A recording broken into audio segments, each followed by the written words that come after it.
I guess we can show you the warehouse. Sure. This here's the Apigee Warehouse. Wow. As you can see, there's tons and tons of stuff. So when somebody wants to buy stuff, please, we have lots of things. This is Joey, who is Hi. Hey, Joey. Betty's cousin Joey. Hi. Who? Viva la Mexico. Yeah. Happy Cinco de Mayo. Yeah. And if you ever want an incredible margarita, this is your man. Okay. So something that I recently learned in the past 24 hours is that Apigee is a family company, Yeah. a small family company. Really small. Yeah. Really small. In fact, I've been known to say it's kind of like Reno, Nevada is the biggest little city, and well, this is the biggest little company Yeah. in the world, I think, you know, because people think it's because you see Apogee gear everywhere in so Yeah. many studios all around the world. So you think that they're like a really big company. Well, this is it. I mean, there's this and The offices. and the office is Yeah. next door, and that's about it. That's so cool. It's amazing what they've accomplished, and it was, you know, Betty started it and still runs it, and always has. And I came in somewhere along the way. It started in '95. I met Betty in 85. Oh, right. I met Betty in '91. She started getting me involved. We like designed the 88,000 and a bunch of stuff. I kind of threw my 2 cents in here and there. My knowledge of Apogee was really mostly on the conversion side. Like Yeah. I've just been aware of the converters and some of the interfaces. But I also just learned that they have some plugins That's as right. well. Yeah, well, we should come in and I can probably show you a couple things. All right, well, here's the Apogee effects rack. There's probably start with one of these, the Opto 3A. It's kind of like the LA3A, well, almost exactly like the LA3A.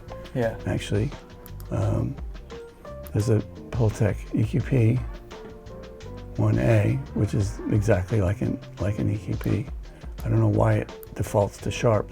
That's a mistake. But it just sounds incredible, you know. So this is like an effects rack plugin in one plugin. Yeah, You can I mean, put all these on here. They're all available individually. Yeah. But if you just, it also comes in this sort of rack mode. I love that. You know, and this is a really good graphic equalizer, the Mod EQ, and then the Mod Comp is like just an incredible compressor. It's got what I always think of this as it's an education in compression, because you move these and it shows you exactly what the ratio changes and what the knee does, and you know, it sounds really good. There's also, let me see what else here. Mid-range EQ, like a Pultec.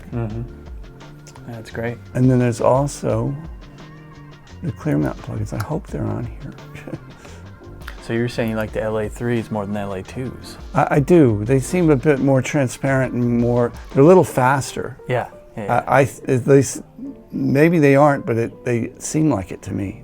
Maybe it's just, I don't know. They just sound better to me. Good to know. And they're more reliable. So this Clearmountain's domain, which is,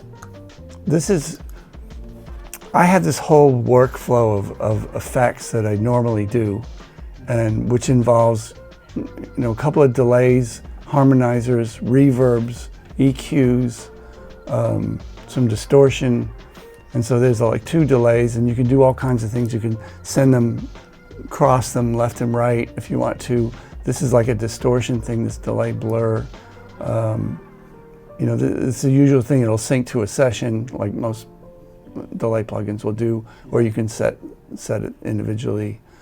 Does fun things like this, like if you set both to the same delay, you can split them up equally with this. Like if at 0, okay, that's just a mono delay. Yeah. But then you can split them by, say, 15 milliseconds or something to make more of a stereo Sure, yeah, spread. that's cool. You know, but centered around that same delay time. There's harmonizers here that you can add, and that just sort of thickens up the sound of the delays. Is that kind of like a micro pitch shift kind of a Yeah, it's like a thing? Exactly, it's like a pitch. Well, it's not even micro. You can get pretty extreme with it if you want to. Yeah.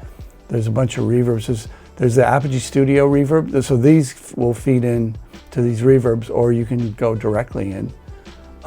See, this is the delay into the reverb. This is cool. the Mxr's chambers, which is just exactly like my chambers at home. It's a impulse response. Yeah. And then there's this Roscoe chamber, which is a really nice big chamber. There's a concrete stairwell. There's a marble bathroom, which we got from a theater in Hollywood. It's actually a ladies' room. And there's the shower, which is in my shop at home, which is pretty wonky sounding. It's kind of, it's not a great sound, but it's fun. It's interesting, you know. And then there's like a gated plate, which is really, I just took one of these Roscoe chambers and made like a Born in the USA kind of gated plate sound out of. And so the next version is going to be, this is just stereo. So the next version will be 6 outputs and 6 pairs of delays. Oh. And way more, a bunch more of impulse responses in there. And then the other thing is... And this is called Clearmountain Clearmountain's Domain, yeah. Okay. Then there's also Clearmountain Spaces, which is really just the reverbs. Yeah. There's one called Clearmountain's Phases. Phases? Yeah, well there's, for years I've had in my rack, and back in Power Station we had these Mxr Phaser Flanger module things.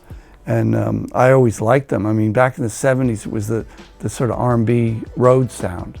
I don't put it through that and through this flanger, just the flanger part of it. And it's just this beautiful sound.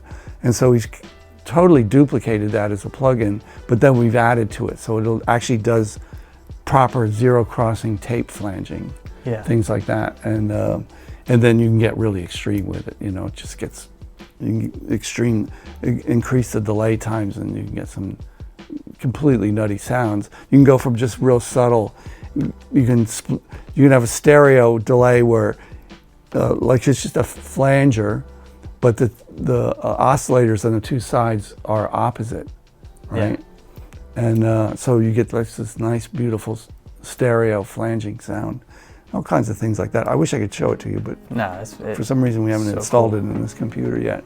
That's cool. I mean, it's just great to know that Apogee makes plugins. I literally didn't know that, so I will.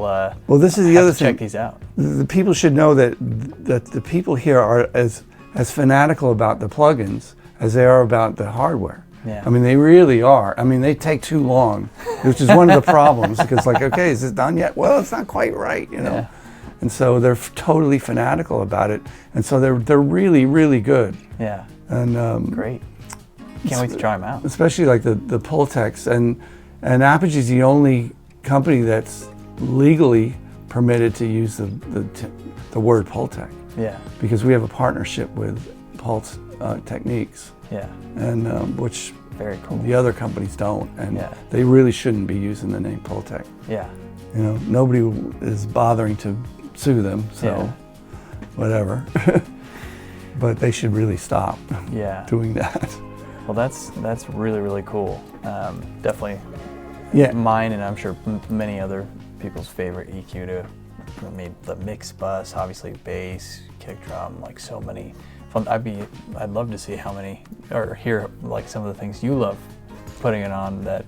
Yeah, I use them. Well, the Opto comp, which is like an LA3A. Yeah. It's fantastic when I have like 20 backing vocals in a session, and I can just string them all up, and link them together, and they sound every bit as good as the LA3A to me. Yeah.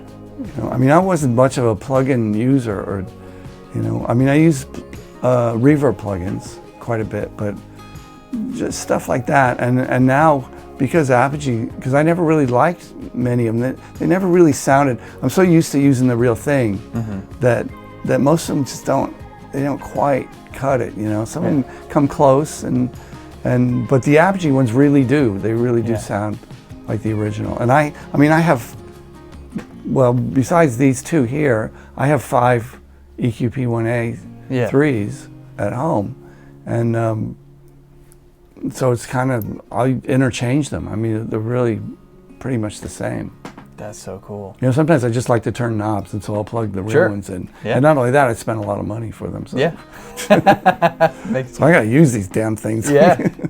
Yeah, the thing I'd love people to know, which most people don't get this, they don't understand the history of Apogee. When digital first started with CDs and digital recording, there was I think 3M made this big 32-channel digital recorder, and Sony made the 24-track dash machines, and Mitsubishi made a 32-channel recorder. People didn't like the way they sounded. People didn't really like to record on them. So, well, I'll take my analog because it sounds harsh. Yeah. And but there were people at Apogee. There was a guy named Christoph Heidelberger, actually, that was a partner of Betty's when she was president of Soundcraft America before that. Yeah. And he came to her and said, you know, I know why it sounds harsh, and it's nothing to do with sampling or how many bits it is or anything. It all has to do with the brick wall anti-aliasing filter, which is a necessary thing. It's got to be at 22K. It's an analog filter that keeps the converter from trying to sample anything at a higher frequency than it can deal with. And so that 22K is half the 44.1 sampling rate. But anyway, you need this filter. Yeah. But the problem was they were brick wall filters, and because it was a brick wall filter, it caused ringing down into the audio spectrum. Even though it's at 22K, you could still hear a little bit of what it was affecting the sound down into the 10K or 8K or 12K. Right. You know, and so he figured out that a way to contour it differently, where it still did what it was supposed to do, but it got rid of that ringing and it got rid of the harshness. And that all of a sudden changed everything. And all of a sudden, because of Apogee, because of this tiny little company, it was okay. And people started retrofitting their tape machines with these filters. Because when they started, they just made the filters. They didn't make converters. Yeah. They made these filters with these pins that you could just replace the filters in your Sony machine or your Mitsubishi machine. And it just changed everything. Yeah. You know, all of a sudden people say, well, now it sounds kind of like analog. It's, you know, without the hiss. Yeah. And that's crazy. Yeah, and so the reason that digital became an acceptable way to record audio is because of this company. Wow. You know, and so then they just went on, and then they said, well, now let's make. Then all these other companies started copying them. Yeah. In fact, they actually worked with Sony. Yeah. So Sony could understand what they were doing. Yeah. And they made their own filters. And so they said, let's make our own converters, because there were other problems like jitter and stuff like this and all kinds of other problems with digital, which they solved. And to this day, that legacy is still part of this company. And so people should pay attention to what they're doing. I mean, it's a tiny company. They got a lot of competition, but they're still the reason we're all here. Yeah. You know? That's really, really, really cool. Yeah, when she told me that last night, I was like, whoa, I had no idea of that background. And you guys clearly have, you know, people here who care a lot. Well, they're all musicians too. Yeah. And one of the reasons we have the studio, one of the reasons I could talk my wife into letting me build the studio is because they use it for testing. You know, they'll come in and record stuff. They're all musicians. They'll record their friends, and they can see what problems there might be, because whenever we have a new piece of gear, they'll bring it in here and they'll test it and see, you know, they don't just throw it out in the market and say, oh, it's got features. Yeah, people love these features. Yeah. They really see what works and what doesn't. Yeah. You know? No better way to find out what's going wrong than to get in here and have some fun, put some time into it. Yeah. This is a good room to do it in, definitely. So. Yeah, it really is. You know, it's this combination of digital and analog. You know, we have this old vintage analog here, and we got the best converters you can get, and some great plugins. You know. Awesome. I can't say enough about it, to be honest.